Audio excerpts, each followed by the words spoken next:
여호수아 7장 1절 말씀입니다. 다 같이 읽어보도록 하겠습니다. 시작. 그러나 이스라엘 자손이 저주받은 물건으로 인해 범법하였으니 이는 유다 지파에 속한 세라의 증손이요 삽디의 손자요 갈미의 아들인 아간이 저주받은 물건 중에서 취하였기 때문이라. 주의 분노가 이스라엘 자손을 향해 타오르느니라. 아멘. 여러분, 아는 것이 힘이다 라는 말이 있습니다. 사실 모르는 것보다 아는 것이 많으면 인생에서 성공하는 확률이 높습니다. 어느 집이 싸고 맛있는 집인지 많이 알면 데이트 성공률이 높습니다. 지름길을 알면 시간이 단축될 확률이 높고, 이 아내의 생일과 결혼기념일을 알면 고기 반찬이 나올 확률이 높습니다. 영어를 알면 방문하는 선교사님들에게 다가가는 확률이 높고, 마라나타 침례교회 지체들을 알면 예수님의 사랑을 아는 확률이 높습니다. 하나님의 말씀을 알면 마귀들에게 승리할 확률이 높습니다. 그런데 오늘 본문에서 등장하는 아간은 아는 것보다 몰랐던 것이 더 많았던 것 같습니다. 그래서인지 그는 성공한 인생이라기보다는 실패한 인생으로 생을 마감하게 됩니다. 그럼 아간이 몰랐던 것은 무엇입니까? 오늘 저와 여러분이 아간이 몰랐던 세 가지 사실에 대해서 살펴보면서 예수님이 우리에게 주시는 메시지를 듣기 원합니다. 첫 번째, 아간이 몰랐던 것은 사소한 죄가 심각한 죄인지 알지 못했습니다. 여호수아는 아이성을 점령하기 위해서 여리고성에 정탐꾼들을 보낸 것처럼 그곳에 사람들을 보내게 됩니다. 아이성을 엿보고 돌아온 사람들은 여호수아에게 그 성은 작은 성이고 싸울 수 있는 군인들은 그다지 많지 않다고 보고합니다. 사실 여호수아 8장 25절에 보게 되면요, 아이성의 사람들은 남녀 모두 합쳐서 12,000명이 살고 있었습니다. 하지만 정작 싸울 수 있는 군인들은 얼마 되지 않은 작은 성이었습니다. 그래서 아이성을 엿보고 돌아온 사람들은 아이성이 작은 성이니 우리가 모두 다 나가서 싸울 필요가 없이 2,000에서 3,000명만 보내서 싸워도 충분히 승리할 수 있다고 확신하면서 보고했던 것입니다. 그러자 여호수아는 3,000명을 아이성으로 보냅니다. 그런데 뜻밖의 결과가 나왔습니다. 당연히 가볍게 승리하고 돌아올 것으로 기대했던 이스라엘 백성은 36명의 전사자가 나왔고 전쟁에 패하여 아이성 사람들 앞에서 나머지 사람들은 도망치게 되었습니다. 이러한 처참한 패배를 맛본 그들은 큰 충격에 빠지지 않을 수 없었습니다. 그래서 성경은 그들의 마음이 녹아 물같이 되었다고 이야기하고 있습니다. 전쟁에 패해서 슬픔을 감출 수 없었던 여호수아와 장로들은 하나님께 엎드려 기도를 드립니다. 그때 하나님은 이스라엘이 아이성에게 패한 이유를 설명해 주십니다. 11절입니다. 여호수아 7장 11절 다 같이 한번 읽어보겠습니다. 시작. 이스라엘이 죄를 짓고 또 그들이 내가 그들에게 명령한 내 언약을 어겼나니 그들이 저주받은 물건 중에서 취하여 도둑질하고 또 숨기고 그것을 자기들의 물건 가운데 두었느니라. 지금 하나님은 이스라엘이 아이성에게 패한 이유가 죄 때문이라고 말씀하고 있는 것입니다. 그럼 이 죄는 누가 지었습니까?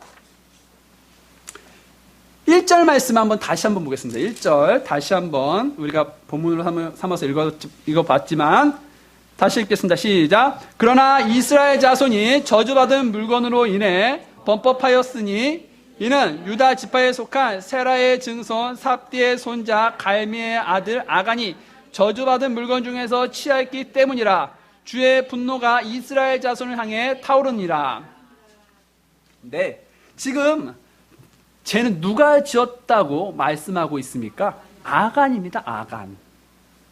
아간이 저주받는 물건 중에서 취하였기 때문에 범법했다고 지금 성경은 말씀하고 있다는 것입니다. 여기서 저주받는 물건은 여리고성을 무너뜨렸을 때 얻었던 노략물을 말하고 있는 겁니다. 그런데 아간의 입장에서 볼 때 그가 죄인이 되었다는 사실이 그에게는 정말로 억울했었습니다. 왜냐하면 당시 통상적으로 전쟁에서 승리한 자들이 노략물을 차지하는 것은 당연한 일이었기 때문입니다. 더구나 그는 여리고성에서 나온 노략물 중에서 전체를 손댄 것이 아니었습니다. 오늘 본장에서 보시면 결론 부분 마지막 부분에 보시면 아간은 고작 옷 한 벌과 은 200세겔과 50세겔 나가는 금덩어리 조금씩만을 가져갔을 뿐이었습니다. 그런데 하나님이 이것을 보시고 죄라고 말씀하셨으니 아간의 입장에서는 당연히 억울했었을 것입니다. 그러나 여리고성을 치기 전에 하나님은 여호수아로 하여금 이스라엘에게 경고 메시지를 주신 적이 있었습니다. 여호수아 6장 18절에서부터 19절 말씀 한번 읽어보겠습니다. 여호수아 6장 18절에서 19절, 제가 18절, 여러분들이 19절 읽어보겠습니다. 너희는 반드시 저주받은 물건으로부터 너희 자신을 멀리하라. 너희가 저주받은 물건 중에서 물건 중에서 취하여 너희 자신을 저주받게 하며 또 이스라엘 진영을 저주거리로 만들고 괴롭게 할까 염려하노라.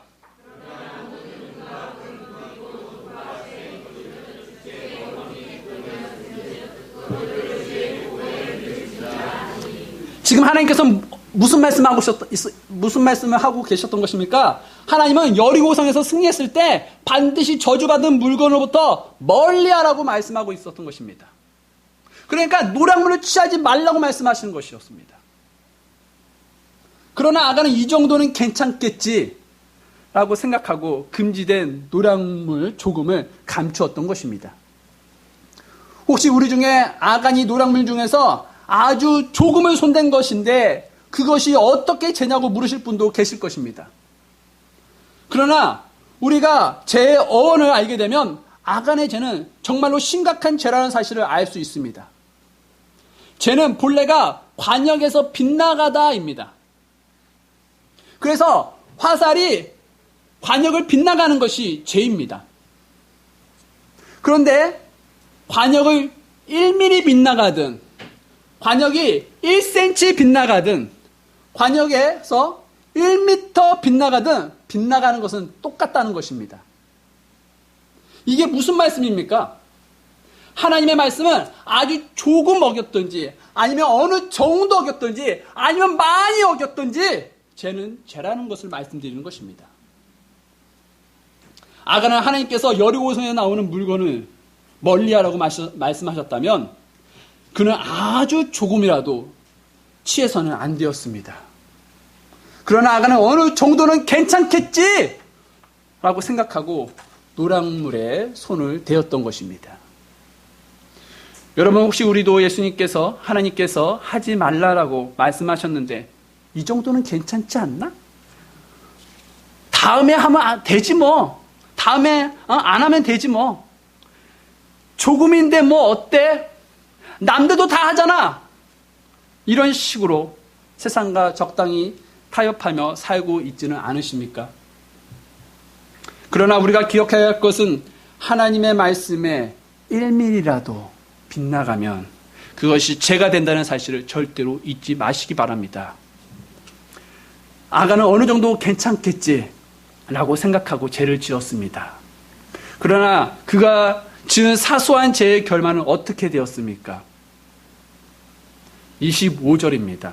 우리 한번 여호수아 7장 25절 다 같이 읽어보겠습니다.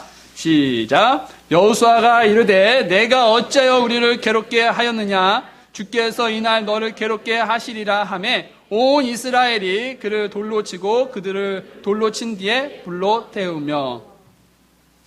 지금 아간도 죽고 그의 가족도 죽고 전쟁에 패하여 36명의 아까운 생명도 이 아간의 죄로 인해서 죽임을 당했다는 것입니다. 죽게 되었다는 것입니다. 앞으로 정복해 나가야 할 곳도 많이 남았는데 군사들은 또 사기가 현저히 떨어졌습니다. 하나님의 영광을 가리는 결과를 또 낳게 되었습니다. 이처럼 사소한 죄가 큰 파장을 일으킨 것입니다. 여러분 1986년 1월 28일에 전 세계 사람들의 이목이 집중된 사건이 있었습니다. 우주 왕복선 챌린저가 미국을 비롯한 전 세계 사람들이 지켜보는 가운데 TV에 생중계되어 발사가 된 적이 있었습니다. 그런데 발사된 지 1분 13초 만에 공중에서 폭파해서 승무원 7명 전원이 사망한 사건이었습니다. 당시 폭파한 챌린저를 생중계로 보던 사람들은 공중에서 산산조각 난 그 우주 왕복선을 지켜보면서 경악을 금치 못했습니다. 그런데 모든 세계인들이 더 경악했던 이유가 나중에 밝혀집니다. 미국 항공우주국인 나사에서 공중폭파 원인이 무엇인지 조사했는데 폭파했던 비극의 원인은 고체 연료 추진기에 붙어있던 작은 이런 O자 형태의 고무링의 결함 문제였다고 발표했기 때문입니다. 여러분 세상에서 최고의 기술로 집합된 우주선이 조그만한 고무링 결함 문제 하나로 폭파했다면 작은 거 하나가 큰 파장을 일으킨다는 사실을 그냥 지나쳐서는 안 될 것입니다. 개미구멍 하나가 큰 제방뚝을 무너뜨린다는 말이 있습니다. 개미의 작은 구멍이 나중에는 큰 제방도 무너지게 하듯 아주 작은 일도 그것을 대수롭지 않게 지나치면 큰 손실을 볼 수 있다는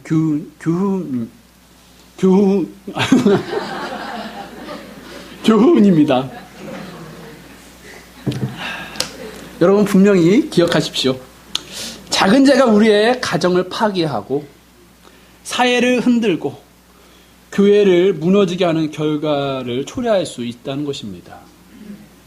아간도 이 정도는 괜찮겠지?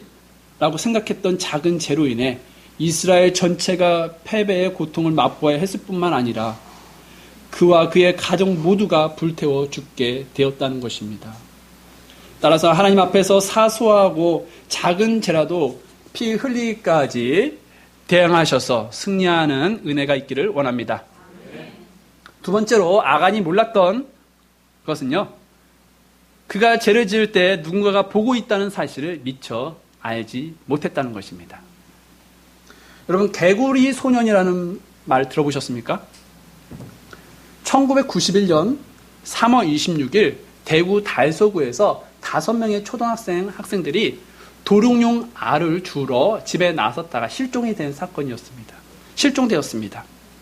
그 어린이들을 일컬어 사람들은 개구리 소년이다라고 말합니다. 5명의 초등학생이 그것도 같은 날 동시에 실종된 이 사건은 상당한 파장을 일으켰습니다. 당시 정부는 경찰과 군을 대대적으로 투입을 하여서 현장 주변을 샅샅이 뒤지게 했고 전국적으로 수배 전단을 배포하기도 했었습니다.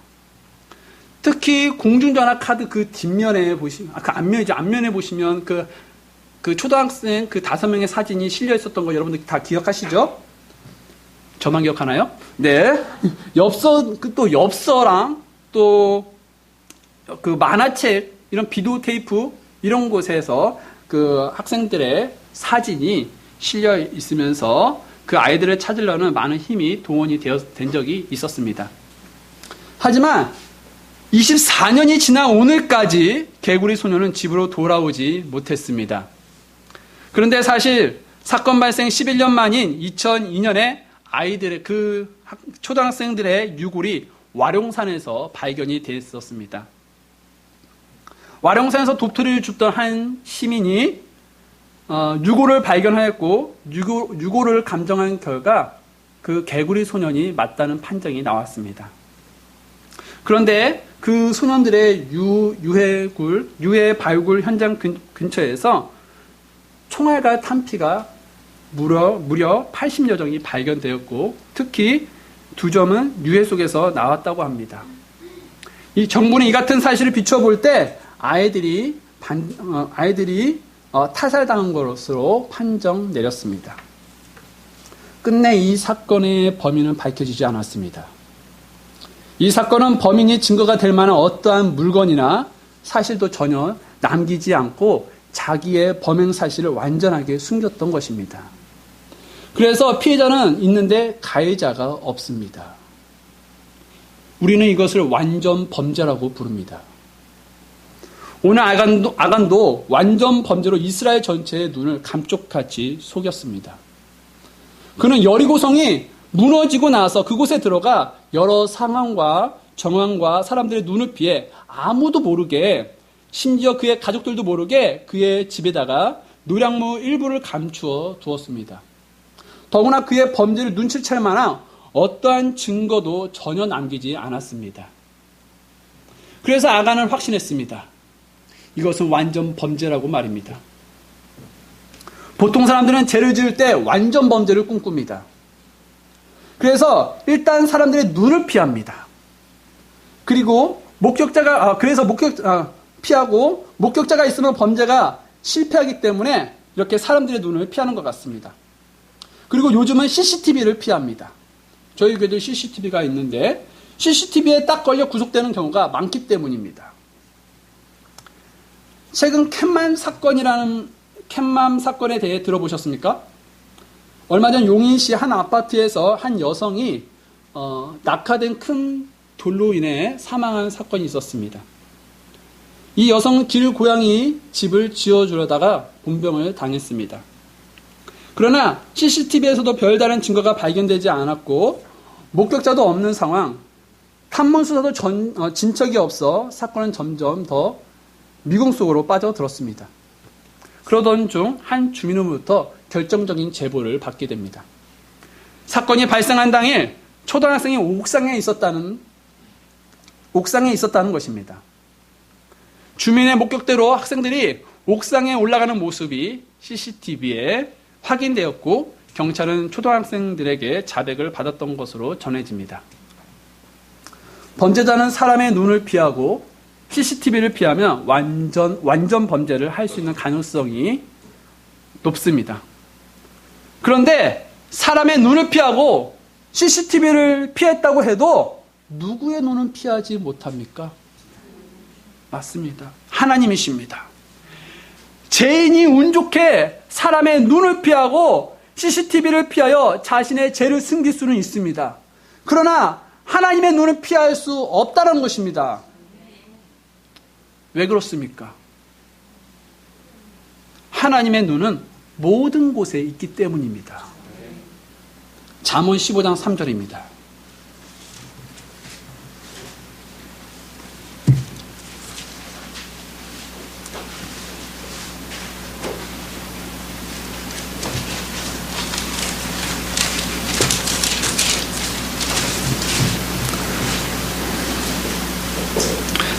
다 같이 한번 읽어보겠습니다. 시작. 주의 눈은 모든 곳에 있어서 악한 자와 선한 자를 살피느니라. 아멘. 여러분, 우리 하나님의 눈은 모든 곳에 있습니다. 그래서 악한 자와 선한 자를 살피십니다. 그런데 아간은 사람들의 눈을 피한 것은 알았지만 하나님의 눈은 피하지 못했다는 사실을 몰랐습니다. 그래서 완전 범죄라고 확신한 아간은 범인을 색출하기 위하여 제비를 뽑을 때도 자기 죄가 들통나기까지 모른 채 하며 조용히 있었습니다. 여러분, 우리가 분명히 명심하시고 기억하실 것이 있습니다. 사람은 사람들의 눈을 얼마든지 피할 수 있습니다. 그러나 하나님의 눈은 절대로 피할 수 없다는 사실입니다. 사도행전 말씀을 보게 되면요, 아나니아와 삽비라 부부가 나옵니다. 그들은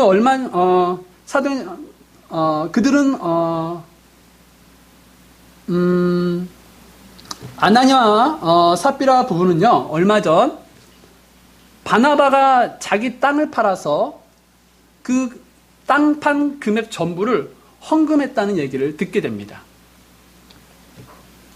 그로 인해 바나바는 모든 사람들로부터 칭찬과 사랑과 존경을 받았다는 얘기까지도 함께 듣게 됩니다. 그러자 아나니아와 삽비라 부부도 바나바처럼 자기 소유를 팔아 헌금을 하게 됩니다.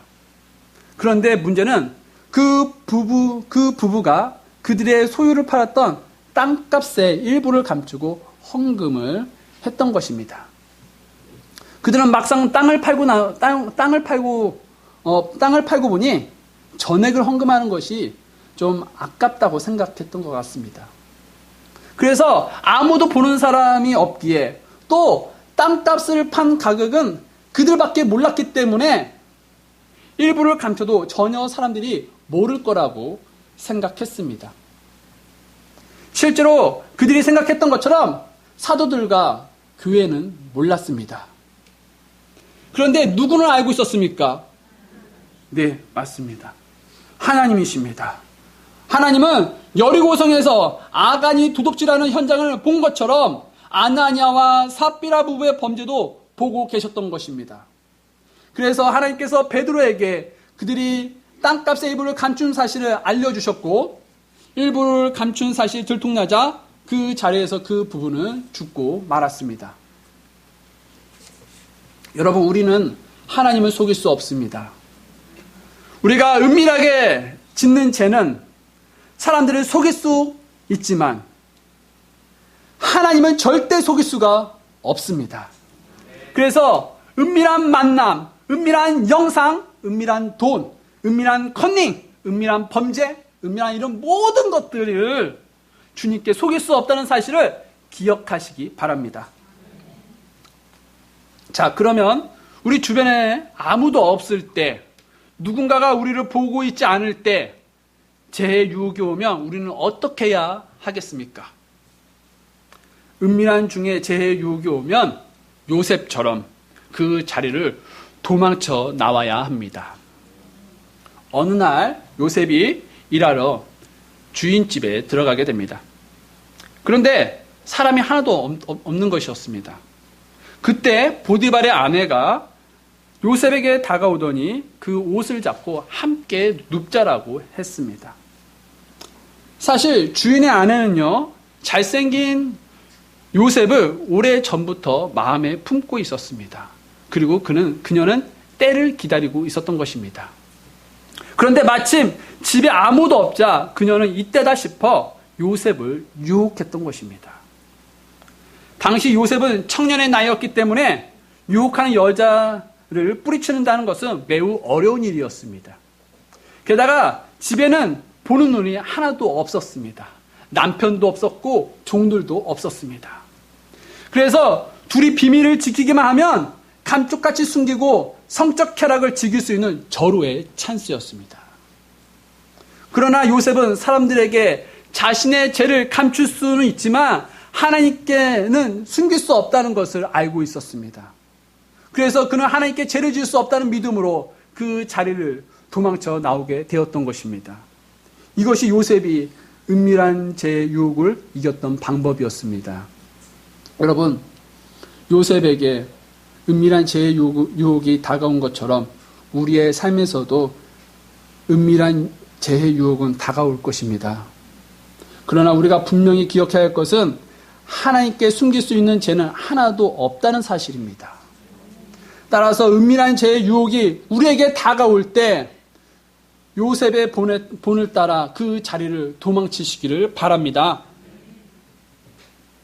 안타깝게도 오늘 아간은 하나님 앞에 모든 죄가 드러난다는 사실을 몰랐습니다. 그가 은밀한 중에 죄를 짓고 나서야 모든 죄가 하나님 앞에 드러나게 된다는 사실을 알게 되었습니다. 우리 21절에서부터 23절 말씀을 보겠는데요. 제가 21절 읽고요. 여러분들이 22절, 23절은 다 같이 한번 읽어보도록 하겠습니다. 21절 제가 읽겠습니다. 내가 누락한 물건들 가운데서 바벨로니아에서 만든 좋은 옷과 은 200세겔과 50세겔 나가는 금덩이 하나를 보고 탐내어 그것들을 취하였나이다. 보소서 이제 그것들을 내 장막 가운데 땅속에 감추었고 은은 그 밑에 있나이다 하니라.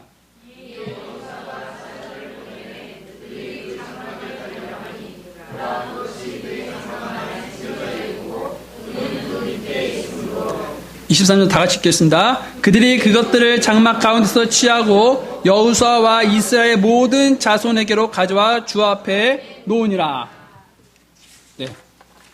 여러분 23절 말씀에 보시면 그것들을 장막 가운데서 취하고 여호수아와 온 이스라엘 자손에게로 가져와 누구 앞에 놓았다고 기록하고 있습니까? 주 앞에 놓았다고 기록하고 있습니다. 아간은 아무도 보지 않았기 때문에 완전 범죄라고 생각했지만 결국 그는 자신이 숨겨놓았던 노략물들을 모두 주님 앞에 놓게 되었습니다. 여러분, 주님 앞에서는 완전 범죄란 없습니다. 아울러 주님 앞에서 모든 죄는 다 드러나게 되어 있습니다. 따라서 우리 주변에 보는 눈이 없다고 해서 내 멋대로 죄를 짓고 살다가 주님 앞에서 모든 죄가 다 드러난다는 사실을 명심하시면서 죄와 싸우시기를 바랍니다.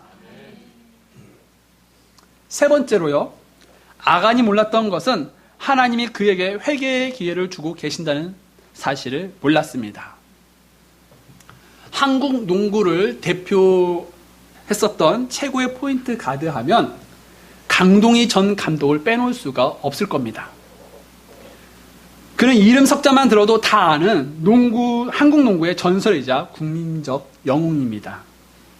중앙대 졸업 후 기아 자동차에 입단하여 허재, 김육택, 한기범 선수와 강력한 라인업을 구축하며 실업 농구의 최강자로 우뚝 섰었습니다. 선수 시절 그가 받았던 상도 굉장히 많이 있었습니다. 정규리그 MVP 1번, 올스타전 MVP 1번, 어시스트상 4회, 베스트 5 선정 6회 등 화려한 이력을 남겼습니다. 또한 은퇴 후 감독으로도 굉장한 이력을 남겼습니다. 보통 스타 플레이어 출신 감독은 성공하기 힘들다는 편견이 있었지만 그는 감독으로 부임 2년 만에 팀을 최고의 자리에 올려놓기도 했습니다. 그러나 그는 승부조작 브로커들에게 4차례에 걸쳐 4,700만 원을 받고 2013년에 승부를 조작한 혐의로 검찰 조사를 받았고 결국 혐의가 인정되어 징역 10개월이 선고되었었습니다. 이에 한국농구연맹은 강동희 감독에게 영구 제명 조치를 내렸습니다. 영구 제명이란 무엇입니까? 특정 단체나 집단, 스포츠 등에서 영원히 자격을 상실하는 일을 말합니다. 이 말을 쉽게 표현하면 다시는 농구에 관련된 일에서 기회를 주지 않겠다는 말입니다. 그래서 강동희 감독은 다시는 농구계에서 볼 수 없는 인물이 되었습니다. 사람은 살면서 누구나 실패하고 누구나 실수합니다. 그러나 사람이 한 번 실수로 영원히 기회를 얻지 못하면 그 사람에게 그보다 더 무섭고 잔인한 벌은 없을 거라고 생각합니다. 오늘 아간이 탐심으로 저주받은 물건에 손을 대는 실수를 저질렀습니다. 이 실수로 앞서 이스라엘 백성 36명의 전사자가 나왔고 대패한 충격으로 그들은 낙담되었다는 이야기까지 우리는 들었었습니다. 이처럼 아간의 실수는 이스라엘 공동체에서 용서할 수 없는 큰 실수였습니다. 게다가 하나님의 언약을 어긴 범죄였습니다. 따라서 죽어 마땅한 실수를 아간이 저질렀던 것입니다. 그래서 하나님은 주님 앞에 서 있는 여호수아에게 뽑기를 통해 죄인을 색출하여 그를 불태워 죽이라고 명령하십니다. 그런데 하나님께서 여호수아에게 죄인을 색출하는 방법을 알려주실 때에 좀 이상한 점이 있습니다. 그 이상한 점은 분명히 하나님은 처음부터 죄인이 누구인지를 알았습니다. 그런데 그럼에도 불구하고 하나님은 여호수아에게 죄인을 통보해주지 않고 뽑기를 통해서 죄인을 색출하라고 하셨다는 점입니다. 더구나 하나님은 당장이라도 뽑기를 통해 범죄자를 색출할 수도 있는데 우리가 16절 말씀을 보게 되면요, 그 다음날 아침까지 범죄자 색출을 기다리셨다는 점입니다. 그러면 우리는 여기서 궁금합니다. 왜 하나님께서 범죄자가 누구인지 알고 있으면서 뽑기를 통해 범죄자를 색출하라고 명령하셨습니까? 더구나 곧장 뽑기를 하게 하신 것이 아니라 그 다음 날까지 기다리셨던 것입니까? 그것은 하나님께서 아간에게 회개의 기회를 주기 위해서였습니다. 만약 여호수아가 전쟁에 패하여 주님께 엎드렸을 때 주님께서 아간의 죄로 이스라엘이 대패했다고 말씀하셨다면 아간은 그 즉시 불태워져서 회개의 기회를 얻지 못했을 것입니다. 그러나 하나님은 비록 아간이 큰 범죄를 저질렀지만 그에게 돌이킬 수 있는 시간을 주셨던 것입니다. 여러분, 우리 하나님은 사람에게 회개의 기회를 주시는 긍휼의 하나님이십니다. 물론 우리 하나님은 공의로우신 하나님이시기도 합니다. 그래서 사람의 죄값을 반드시 반드시 공의롭게 심판하십니다. 그러나 우리 하나님은 죄에 연약한 사람을 무조건 버리거나 포기하거나 영구 제명하지 않고 회개의 기회를 주시는 긍휼의 하나님이시기도 합니다. 이와 같은 사실을 여러분 믿으십니까? 창세기 말씀을 보면요, 노아의 홍수 이야기가 나옵니다. 하나님께서는 사람들이 하나님 앞에서 부패하고 폭력이 땅에 가득하자 사람들을 멸하고자 작정하셨습니다. 그래서 하나님은 노아를 사용하셔서 방주를 짓게 하십니다. 방주를 다 짓고 나서 노아와 그의 가족들은 방주 속으로 들어갔습니다. 이제 하나님께서 천둥 벼락이 몰아치게 하시고 비를 쏟으실 차례입니다. 그러나 비는 내릴 기미조차가 없었습니다. 그러면 노아가 방주로 들어간 후 비는 며칠 만에 내렸습니까? 창세기 7장 10절 한번 보겠습니다. 창세기 7장 10절 보겠습니다. 창세기 7장 10절 다 같이 읽어보겠습니다. 시작. 이레가 지나서 땅 위에 홍수의 물들이 임하니라. 이레가 며칠입니까? 7일입니다. 여러분, 왜 하나님께서 노아 가족이 방주로 들어간과 동시에 홍수가 터지게 하시지 않고 7일을 기다리신 것입니까? 7일 동안 하나님은 죄로 부패한 사람들이 죄를 회개할 수 있도록 기회를 주셨던 것입니다. 그래서 7일이 지난 후 비를 내리셨던 것입니다. 이처럼 긍휼의 하나님은 사람에게 회개할 수 있는 기회를 주십니다. 그러면 왜 하나님은 사람에게 회개할 수 있는 기회를 주시는 것입니까? 이에 대한 답을 베드로 후서에서 주고 있습니다. 베드로 후서 3장 9절도 한번 읽어보겠습니다. 베드로 후서 3장 9절. 베드로 후서 3장 9절입니다.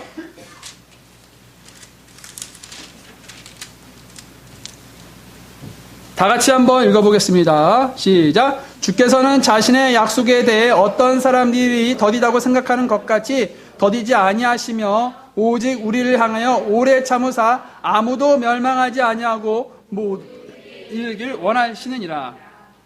지금 하나님의 사람에게 회개할 수 있는 기회를 왜 주신다고 했습니까? 하나님은 아무도 멸망받기를 원치 아니하시기 때문입니다. 그 증표가 무엇입니까? 예수 그리스도가 아니겠습니까? 하나님께서 사람이 멸망받기를 원했다면 절대로 하나님의 독생자 예수 그리스도를 이 세상에 보내지 아니하셨을 것입니다. 어떠한 부모가 자신의 하나밖에 없는 자식을 다른 사람을 위해서 죽음으로 내몰 수 있겠습니까? 그러나 하나님은 단 한 사람도 멸망받기를 원치 아니하시기 때문에 자신의 독생자 예수님을 우리에게 보내주신 것입니다. 그러나 오늘 아간은 하나님께서 회개의 기회를 주신다는 사실을 몰랐습니다. 그래서 아간은 제비뽑기가 총 4번 진행되면서 계속 범위가 좁혀갔지만 그는 끝까지 침묵했습니다. 그리고 끝내 아간은 회개의 기회를 놓치고 말았습니다. 안타깝게도 회개의 기회를 놓친 그에게 임한 것은 바로 하나님의 무서운 심판이었습니다. 하나님은 온 이스라엘로 하여금 악을 골짜기에서 아간을 돌로 치게 하시고 그의 가족까지 모두 불태워 죽였습니다. 여러분, 우리는 아간처럼 실수 많고 재투성이며 허물이 많은 자입니다. 그러나 우리에게 소망이 있습니다. 하나님은 우리에게도 회개할 기회를 주신다는 것입니다. 발람이 어그러진 길을 걸어갔을 때 나귀를 통해 책망하시면서 회개의 기회를 주신 것처럼, 또 다윗이 밧세바를 간음했을 때 나단을 통해 책망하시면서 회개의 기회를 주신 것처럼, 아간이 범죄했을 때 제비뽑기를 통해 회개의 기회를 주신 것처럼 우리에게도 회개의 기회를 주십니다. 그런데 우리에게 아무런 문제 없이 우리가 잘 먹고 또 잘 살고 있다고 해서, 또 잘 지내고 있다고 해서 죄에 대해 침묵하고 있으면 끝내 회개의 기회를 놓칠 수밖에 없다는 것입니다. 성경은 사람의 인생이 풀과 같고 꽃과 같고 잠시 나타났다가 그 뒤에 사라져버린 수증기와 같다고 말씀하고 있습니다. 이게 무슨 말씀입니까? 사람은 내일 있을 일을 알지 못한다는 뜻입니다. 아무리 사람이 내 건강 내가 잘한다고 해도 우리의 인생은 잠깐 보였다 사라지는 수증기와 같습니다. 여러분도 아시겠지만 우리의 삶이 마감되면 다시는 우리의 죄를 회개할 수 없습니다. 따라서 하나님께서 우리에게 회개의 기회를 주시고자 아직 이 땅에 머물게 하실 때 주님께 죄를 낱낱이 자백하며 회개하시기를 바랍니다. 우리 하나님은 우리가 우리의 죄들을 자백하면 하나님께서는 신실하시고 의로우사 우리의 죄들을 용서하시고 모든 불의에서 깨끗하게 하신다고 요한일서 1장 9절에서 말씀하고 있습니다. 저는 이제 결론을 내리겠습니다. 저는 아간이 몰랐던 세 가지를 지금까지 여러분들과 함께 나누었습니다. 첫 번째, 아간의 사소한 죄가 얼마나 심각한 죄인지 몰랐습니다. 그래서 아간은 이 정도 사소한 죄는 괜찮겠지 했던 죄가 결국 이스라엘이 아이성에게 대패하게 되었고 그와 그의 가족까지 모두 멸망당하게 되었습니다. 두 번째로 아간은 죄를 지을 때 누군가가 그를 보고 있다는 사실을 몰랐습니다. 사실 그를 보고 있던 사람은 아무도 없었습니다. 그의 가족조차도 그의 범행을 몰랐습니다. 그러나 그의 범행 현장을 줄곧 지켜보셨던 분이 있었습니다. 하나님이십니다. 하나님께서 아간의 범행 현장을 불꽃 같은 눈으로 지켜보고 있었던 것입니다. 세 번째로 아간은 하나님께서 회개의 기회를 그에게 주신지 몰랐습니다. 하나님은 아간이 멸망받지 않게 하시기를 기다리고 계셨습니다. 멸망받지 않고 회개하기를 기다리고 계셨습니다. 그러나 그는 끝까지 회개하지 않고 멸망받았던 것입니다. 오늘 하나님은 저와 여러분들이 사소한 죄에서 승리하기를 원하십니다. 또 우리 주변에 보는 눈이 없을 때 쉽게 죄의 유혹에 넘어가지 않기를 원하십니다. 마지막으로 만약 죄를 지었다면 하나님은 여러분이 멸망받기 원하시는 것이 아니라 회개하기를 원하신다는 것입니다. 여러분 이와 같은 사실을 잊지 마시고 늘 승리하는 교회가 되기를 주님의 이름으로 소망합니다.